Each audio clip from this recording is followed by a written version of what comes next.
Hey everybody, back again. This is Old Buck Dave, welcoming you to another session of the Two Old Bucks with the other Buck is Old Buck Dell. the other Buck would be Old Buck Dale. Good. Hey, how you yeah, doing, David?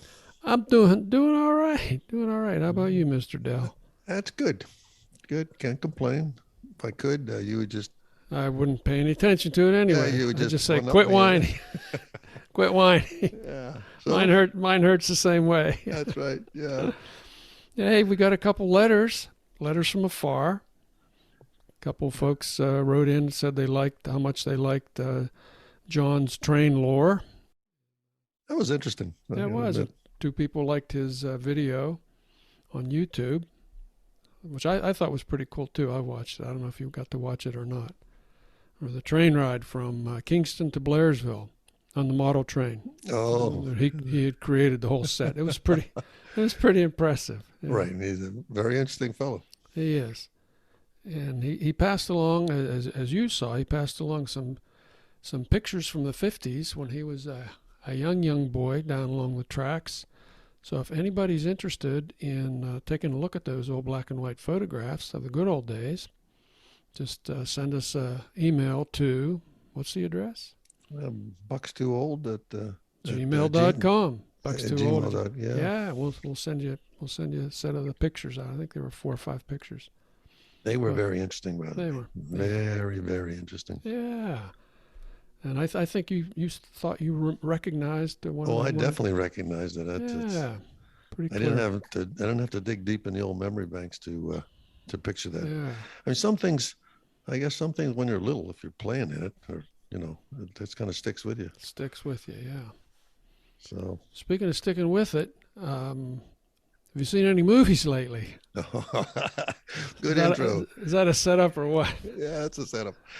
No, we were talking about, you had seen Top Gun Maverick. The new Top Gun Maverick. Yep. Top Gun Maverick, and actually, I seen lots and lots of bits of it, but I actually never saw the first one. And I finally did get to do it, and I agree with you. It was the storyline was it stayed right with it, and it pretty much was a lot of action. So I can see why it's doing so good. But I give it 5 stars. I mean, I really liked it. So, but that's not what I wanted to tell you. I wanted to tell you about it.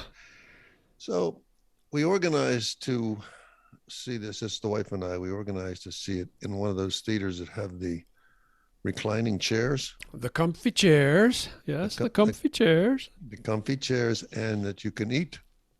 Oh, yeah. If you want to eat something while you're watching a movie. Mm-hmm. So they have this...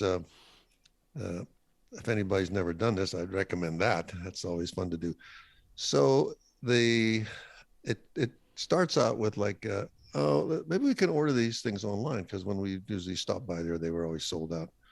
So we just said, let's try it online. And she said, oh, we can get some seats online. And she shows, she organizes it, and then she shows me on the phone. She said, there's 2 seats here and 2 seats there. So, I take a quick glance at it. I take a quick glance at it, and I said, well, they look pretty good. Then I'm thinking, I said, was that above the aisle or below the aisle? That's what happens when you want to get a quick glance. You're not paying attention, are you? So if you hold the phone this way, it looks like it's above the aisle. So I'm thinking, I wonder. Well, you know where it was. It was all the sort of straight facing forward seats were taken, and this was down close. This was look up in the sky. Now, I wasn't going to complain about it, because we finally decided to do it. Yeah. And so it gets in there. So, but when you lean back on these seats, it's not too bad. I mean, you don't have to look. Sort of, your head is already you're cushioned. Back at an angle. It's cushioned. Yeah, you can put your seat back. But I'll tell you what's true. So I'm sitting there, I'm thinking, I'm gonna just keep my mouth shut. And actually, I kind of enjoyed it there, because when they showed that close up of the afterburners kicking in, I swear my eyebrows got hot. You got singed. So there's really no bad seats, and every seat was taken in the theater that day. There's really no bad seats in those things. Same when I was there. Yeah. So I got to see it up close and personal with that location and that movie. So So if you haven't seen it, I would say anybody who gets a chance, go ahead and check it out. It's a pretty Yeah, good it's thing. good adventure, escapist fare. Okay, no heavy meanings there, but boy, it was a lot of fun to watch. Yeah, yeah. I was actually, and then the rumor of the it must have been computer generated, the stealth or the Mach 10 airplane, Hmm. which had all the looked like something would go pretty fast, and then of course they said the Chinese actually sent a satellite over to see if one of those things existed. Oh, I thought that was funny. hey, So, but it's cool the way he did it. Everything was about it. It was pretty good. Whatever was computer generated, whatever was real was hard to tell the difference. yeah, yep, that was fun. I think all the flying was real. You know, the obviously the gun batteries, that was all, that was all painted in, that Well, sort of thing. But I think that everything that could be flown was real. yeah, I would say that, and that's pretty good for that that's kind of pretty a movie. good. Yeah, Yeah, yeah, mostly it would all be computer generated. So, yeah. so the old Bucks give it a good rating. So Give it a good rating. We both loved it, both enjoyed it. That's good. Hey, speaking of enjoyment, I went to my cousin's 75th birthday surprise party a couple days ago. 76 surprise. 75 years 75. old, just a pup. She's still a pup. You remember my cousin Nancy? Mm-hmm. You probably remember. I know you were at her house. I know we had you over there. But it was a true surprise to her. She was just flabbergasted. And the best present she got was from her sister. It was a life-size cutout of Mick Jagger, who was her idol. That's pretty cool. Oh man, it was great. And she said, "Man, I am just going to hang this from the ceiling of my bedroom, just stare up at him at night."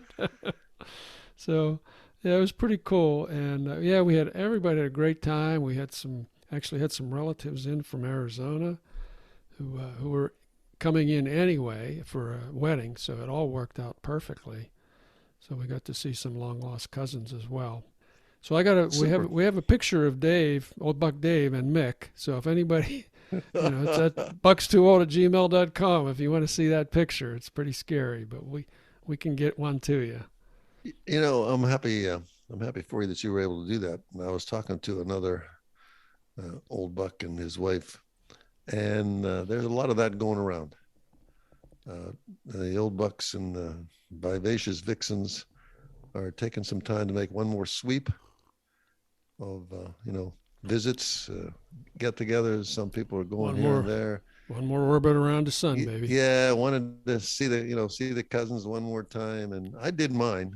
I might live long enough to do another one, but I made the sweep to say hello to the folks and anything I had on my mind, and it's always good to do that. So a lot of the old Bucks are starting to visit.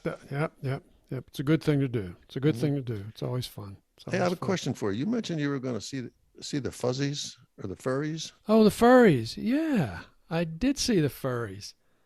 You better explain that. Okay. Explain it to the new listeners. To the new listeners. Okay. Well, there's this subculture of people that like to dress up as anthropomorphic creatures. All right. So. And by well, what you said, what does that mean? Like just like a wolf that can walk on two legs. And, okay. And some comic book characters and all that sort of thing. So they have their annual convention has been in Pittsburgh for the last 5 or 6 years, I believe. It's called Anthrocon, Anthropomorphic Conference. So they call it Anthrocon, and it's quite a spectacle actually. We were out to dinner. Drinks and dinner. First of all, we actually it was a cool evening. We went to the Speakeasy bar at the William Penn Hotel in Pittsburgh, and it was an actual speakeasy back during Prohibition. It was kind of built under the staircase, so it's a real low ceiling, and it's a cool atmosphere. And there were a bunch of furries that came in there, sat next to us. We chatted for a few minutes. Some of them dress up in full costume, and apparently some of these costumes are air conditioned or have fans in that sort of thing. And they were just a real friendly crew of folks. They have a big, as they say, they have a big thing at the convention. They have a parade. We got to stop and say hi to a few of them on the street. I was hoping to actually interview one, but the timing of everything just didn't work out. But so they come out of the building and mill around on the sidewalks and stuff like that. Oh yeah, they're streaming. You know, they're walking all over town and having dinner and going to the bars, and that's got to be it's pretty cool. Interesting to say the least. It is interesting. It is interesting.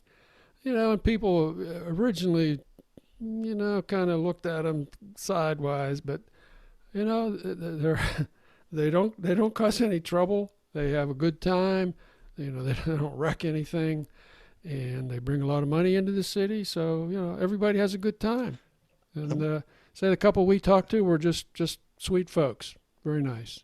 I'm going to, maybe some will be listening to the old Bucks, but I'm going to assume that they put great effort and detail into their costumes. And oh, yeah, some of these costumes are very, very exotic. Yeah, very clearly very expensive, some of them. Yeah, yep. Well, we've got a picture of one. That's another picture we can send you out, folks. BUCKSTWOOLD@gmail.com. We'll send you a little shot of one of the furries. This happened to be, you know, you don't know who's inside the costume till you talk to them. And this happened to be a girl, a woman, and she was sweet. And we chatted for a minute, and then she was off with her friends. Well, it just goes to show you there's always something new. I don't think I've ever heard of this or seen this, and of course. You got to see it firsthand, so yeah. And it's like I was there. As long as you can do these things, then I'm good to go, because I vicariously enjoy all this stuff with you. And, that's right. So, yeah, so. We thought of you. Yeah. Well, we're kind of almost there with those horns that we have, in our logo. Oh yeah, we're almost there. I mean, they all don't get dressed up in full costume. Some of them, just wear their name tags, or some of them will wear a set of horns. So we could have theoretically qualified as a furry if we just had. We could have blended right in. But we're about 50 years beyond the average age. That's it. We just stood out a little bit there. Yeah. What's the latest on your Henry Kloss? Oh, hey, I wanted to tell you about that. I think everybody knows what a Henry Kloss is. It's a radio. You better take 30 seconds to tell them. Yeah, it's a little radio. It's not very big. Radio. It's only about 10 inches by 5 inches by 4 inches. It's not a very big radio. But the thing about a Henry Kloss radio is the tuner, is the dial. Mm-hmm. And what made me mention this to you was when you asked Google, or you ask Alexa or one of those things to play a certain station or whatever, it pretty goes right to it, right? There's no static or nothing. Well, with this radio, I mean, it's just a little bip, a little tick. So it's an analog dial. It's not a digital. Yeah, it's an analog dial. So when you're moving around, you hear this little tick. So there's a station, and you have to keep going back and forth until you zoom it in. So one day, I wasn't able. I was up early in the morning. I didn't feel like sleeping any longer, so I decided to start scanning the dial. Mm-hmm. So this is from the FM band, from the low numbers, which is what, the 80s, all the way up to the one something.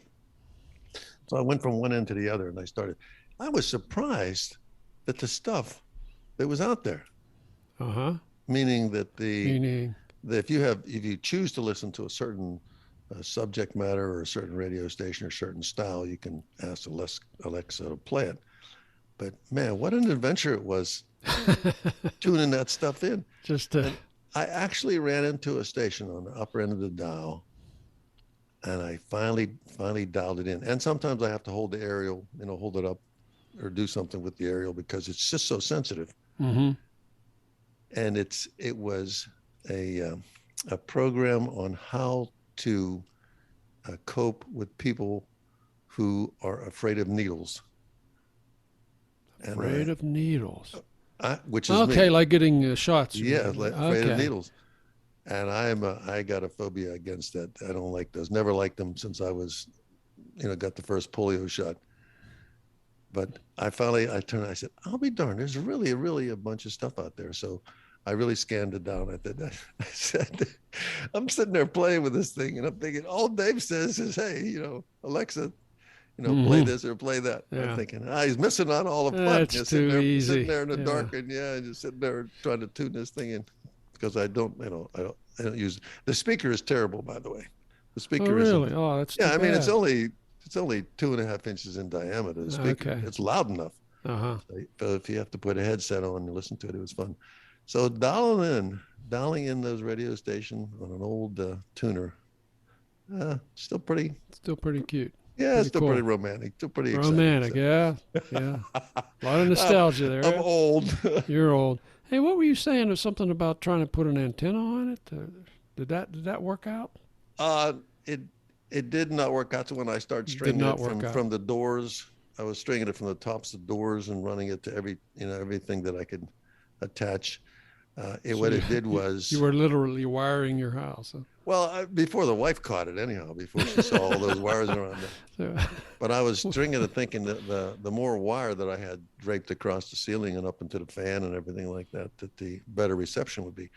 But it might work for only one station, so I just had to take it all out before I was required before you were required to. So you just have to hold the small antenna in your hand.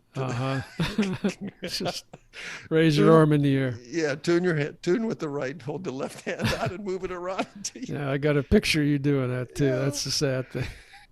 I'm just thinking what that must look like if you're picturing it too. So, oh boy. Man. So anyhow, it was fun. I just thought I'd tell you that. You know how I bring that stuff to the table over coffee, and you just. Well, I know it's going to come. I just don't know what's going to come and when. Yeah, I know something bizarre is going to come. You just take a sip of your cold brew and roll your eyes back when I start these stories. Yep, just take another sip of the cold brew. Yeah. Hey, speaking of books. Shall we? Were we speaking of books? We could speak of books. We could speak of books. Yeah. We got a request for a book review every now and then. People tend to like some of your. Yeah. So did you read something different? Well, I got a couple points I want to talk about here. First of all, and I'm always, I get all these people that send me, via email or via internet, whatever, buy this book. Here's the latest books on this. So, I get a lot of views of books and different opinions, et cetera, et cetera. I saw one that was on sale here on the internet, and it's called The Book of, quote, Unnecessary Quotation Marks, A Celebration of Creative Punctuation. Okay, now, this is a collection of pictures, okay, pictures of signs that have unnecessary quotation marks around some or part of the sign. Now, you've seen that, okay? Oh, yeah. Yeah. Okay, now this book originally sold for $27, all right? Okay, now you can get it from anywhere between $1.38 and $1.99. Do you know why? Why? Well, I mean, think about it. After the first 20 seconds, after the third or fourth picture, it's like, okay, I get it. People are punctuating this incorrectly. So what? Yeah. It's kind of quits being funny after the first couple. So I can't imagine, a whole book. I don't know. It's like 200 pages. $27 worth. Yeah. Yeah. That's why it's $1.38, folks. But so you bought it at a sale? Or I did not buy it. No, I just looked at a sample, and you can like peek inside and like, okay, there's the first sign. That's cute. There's the second sign. It's the same. There's the third sign. Well, okay. I'm not going to look at another 150 of these. So I just thought that was a dumb idea. Well, you and I both find it amusing of sometimes what gets published, how, stuff like that gets published, and think, who would have thought of doing that? Yeah. Remember one time I gave you a book and I said, why are you giving it to me? I said, because you're a writer. You do write things. I said, look how they did this. Every third page is basically blank. So a lot of blank pages. A lot of blank pages. And you had your 250-page book. At least it looked like a book. I figured I could write that. Yeah. But hey, I did buy another book. I got another book. Why? It's on loan from the library again. And this is the latest David Sedaris collection of essays. You know David Sedaris? I don't. He's a humorist. He's really he's always been one of my favorite writers. of the humor vein. Okay, Mm-hmm. he's one of the Davids I like there, along with Dave Barry and David Rakoff. And anyway, but his stuff has always been fun to read over the years. Now, his latest book is called Happy Go Lucky. All right. And his essays are typically, he'll write essays on his family. This latest collection includes some stuff on, adventures during the pandemic, and life in general. It's got like the Two Old Bucks, except, a lot more IQ points, something like that. Okay. I was going to say, sounds like the Two Old Bucks on him. Yeah, More clever, Yeah, he's more clever. I just looks at things in life and says, what's that all about? So what I would like to do, actually, I'd like to read a short, just a couple page excerpt here from this book here. So just to give you some background before I read the excerpt, he's going to be talking about Emerald Isle. That's where he has a beach house in North Carolina. All right. And he's going to mention Sussex. He lived in Sussex, England at the time. And he'll mention Hugh. Hugh is his husband, okay? So he's gay. He's also studying various foreign languages. He's also going to mention Gretchen. That's his sister. Okay. So Having said that, that's the picture. That's the picture. Yeah. Okay. So here we go. This is only a couple pages from one of the essays. So here we go. I like coming to Emerald Isle in May. It's not too hot then, and most everyone in my family can take a week off. Ditto at Thanksgiving. August, though, is definitely something I'd do for Hugh, a sacrifice. The heat that month is brutal, and the humidity is so high my glasses fog up. At home in Sussex, I'd happily be walking 22 miles a day, but at Emerald Isle, at the height of summer, I'm lucky to get in 15, and even then I really have to force myself. I don't like to aimlessly wander, especially in a place where thunderstorms can appear without warning. I need a destination, so I generally go to a coffee shop near the grocery store, usually with a couple letters to answer. Back and forth I'll walk, making 3 or 4 trips a day. When Hugh and I lived in Normandy, he heard a local woman telling a friend about a mentally challenged man she often saw marching past her house. He wore headphones, she said, and looked at pictures while talking to himself. That, of course, was me. But they weren't pictures I was holding. They were index cards with that day's 10 new French vocabulary words on them. In Sussex not long ago, an acquaintance approached me to share a similar story. Again, I was identified as mentally challenged, this time because I was picking up trash and muttering to myself. Only I wasn't muttering. I was repeating phrases from my Learn to Speak Japanese or Swedish or Polish audio program.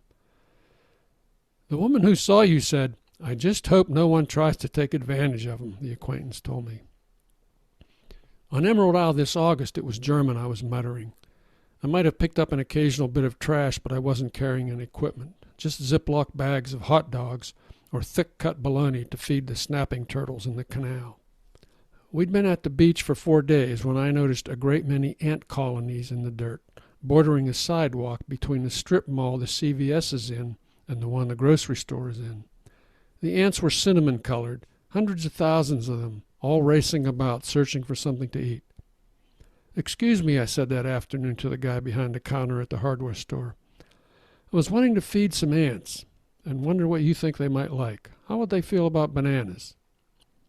The man's face and the neck were deeply creased from age and sun. "Bananas?" He took off his glasses and then put them back on. "Nah, I'd go with candy. Ants like that pretty good." I bought a bag of gummy worms from inside the register, bit them in thirds, and on my way back to the house distributed them among the various colonies as evenly as I could. It made me happy to think of the workers presenting their famished queens with sugar and possibly being rewarded for it. "You're out there feeding ants candy?" Hugh said that night at the table when we were all discussing our day. "They don't need your help, and neither do the stupid turtles. You mess these things up by feeding them. You hurt them is what you do." It wasn't what he said that concerned me, but rather his tone, which, again, I wouldn't have noticed if my sister wasn't there. "Well, they seem pretty happy to me," I said. Gretchen patted my hand. Don't listen to Hugh. He doesn't know shit about being an aunt. So there we are.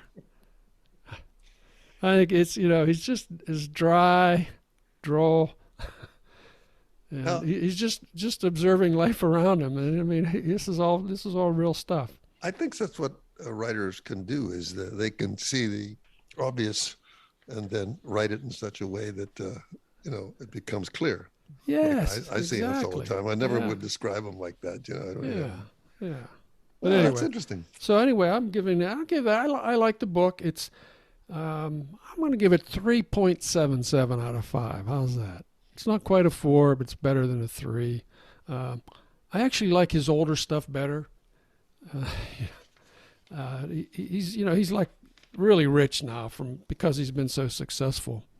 So, but I like the stuff. Just as a writer, only a books, or does Well, he yeah, do plays and other things? No, like he just writes these essays.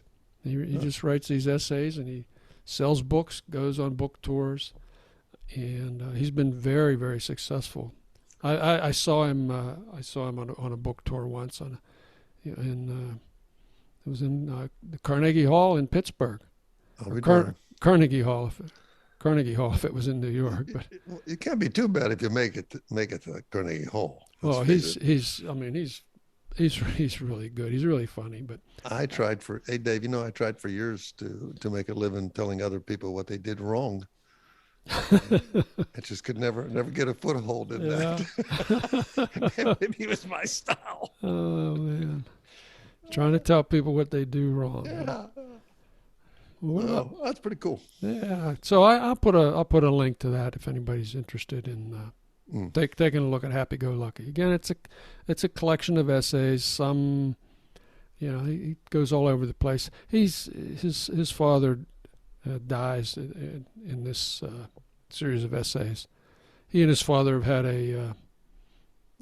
have had a struggling relationship over the years. I can imagine. For a couple reasons. That might be interesting to So understand that. yeah.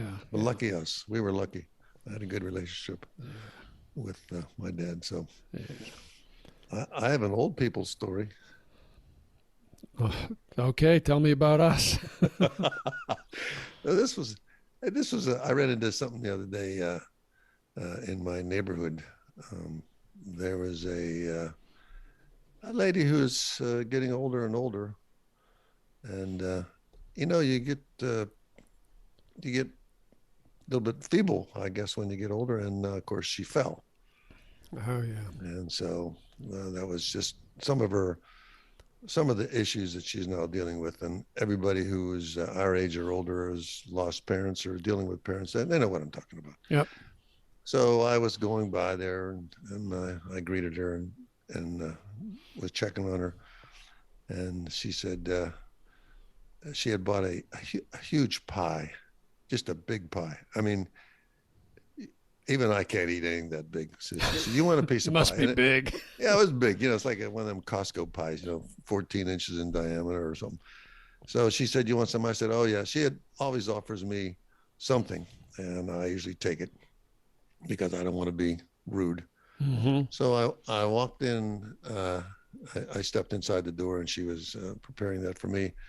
And I said, "Is your screen open, or your sliding glass doors? It's like a balcony door open, about 1.5 foot. I said, "Do you have a problem with your door? Do you want me to help you shut it?" Oh, she said, No, I leave that open all the time. Now the temperature outside's 93. It's hot. Yeah. Right. Oh. So it didn't occur to me why. I said, "Geez, isn't that rough? AC must be running constantly to keep up with that a hole in the wall." Oh that my big. gosh. Well, Yeah. then she says, "Well, it's for the cat." It's for the cat. It's for the cat. And I said, "Oh my." Now, this way the cat can go out onto the balcony where the litter box is. At its leisure. Yeah, at its leisure. And I'm thinking, Mm. think nothing of that. If I even have the door open a crack, I can tell the difference when it's 93 degrees outside. So Oh my. I said, "Well, there you go. That's is what it is." And she doesn't mind the AC running constantly, and she likes the cat. So what are you going to do? It's a win-win. It's definitely a win for the cat. Wow. Yeah, he has the best of both worlds. It's a win for the electric company. Yeah. Right. It is a win-win, and it's a win for her because that's right. That's what she she knows likes. that her cat can do what it wants to do. Yeah. So I thought that was interesting because of the AC. I said, electricity is getting more expensive. We'll have to talk about ED sometime. ED. Yeah, electrical distribution. Oh, electrical distribution. I was getting worried. Yeah. Electrical distribution. I know you always have to think about that a second. Yeah. Every time I was say thinking ED, dysfunction. Yeah. Jeez. Yeah. So this scare me. all right. So that's what old ladies care about. That's good. Anything that they don't care about, you think? Well, what would they not? What would they not care about? well, there is things that I'm going to say maybe the vixens don't care about, and there are things that men care about that women don't care about. You surely run into that situation. Surely. Right. So one of the things that kind of bugs me, people might be able to relate to this, is my lovely, wonderful wife. When she's going down the road, she doesn't want to veer to the left, or she doesn't want to veer to the right. And she complains to me when I veer to the left to miss a manhole or veer to the right to miss a pothole. Oh, okay. She says, "Why do you do that? Why do you do that? You're going to hit somebody." I said, "But you run straight through all of it." Uh-huh. So I was concerned about the sounds in the car and the wear and tear, and she was concerned about going straight and just wasn't concerned about any of those things. So after about a quarter mile, we agreed to disagree on that subject, and I drove as best I could without hitting anything. But she just drives right through it, just right literally right through it. Well, we are different. I might have told you this before. Well, I'm sure I told you this before, but say we'll be on the phone for a half an hour, not a podcast, just a regular, just a regular free phone call, and so I'll hang up, and my wife will say to me, she'll ask me 7 questions, like, what did you guys talk about this? I was like, no, we didn't. Like, well, what'd you talk about if you didn't talk about any of those things? Other things. I have a funny twist on that. There is 3 Daves in my neighborhood. Uh-huh. And if I say I'm talking to Dave, I always have to say, well, which one? Which one? Yeah. That one, and that one. I said, Dave. So that's funny. And why is it important? Yeah. Oh, and we might get some letters on that. And if you do want to comment on that thing, we'll understand. And you send it to BUCKSTWOOLD at gmail.com. We'd like to hear if anybody's run into something similar. But really, I always say, dear, why I put the window down and I turn the radio down so I can hear things running. I can hear what it sounds like out there. Mm-hmm. I said, do you remember the time you drove all the way home with a big spike in your tire and all the noise and people are tooting and everything? I didn't phase her. I says, I like to, maybe I hear, make sure everything's didn't have a flat or a nail in the tire, because I can hear them. I can hear the clicking sound. Mm-hmm. And she said, well, you'd have heard it by now. Shut the window and turn the radio off. Oh, man. Hey, speaking of turning the radio off, I think we're at the end of the road today. Oh, we're at the end of the show. I think we're at the end of the road. I know we got a lot of topics we can talk about yet, but I'm telling you, Dave, we miss each other for a week and we just can't stop talking. So I'll just say that. Then we want to thank all our listeners out there. This is old Buck Dell saying bye-bye. And this is old Buck Dave right behind him. Bye-bye, folks. Take care. Next time.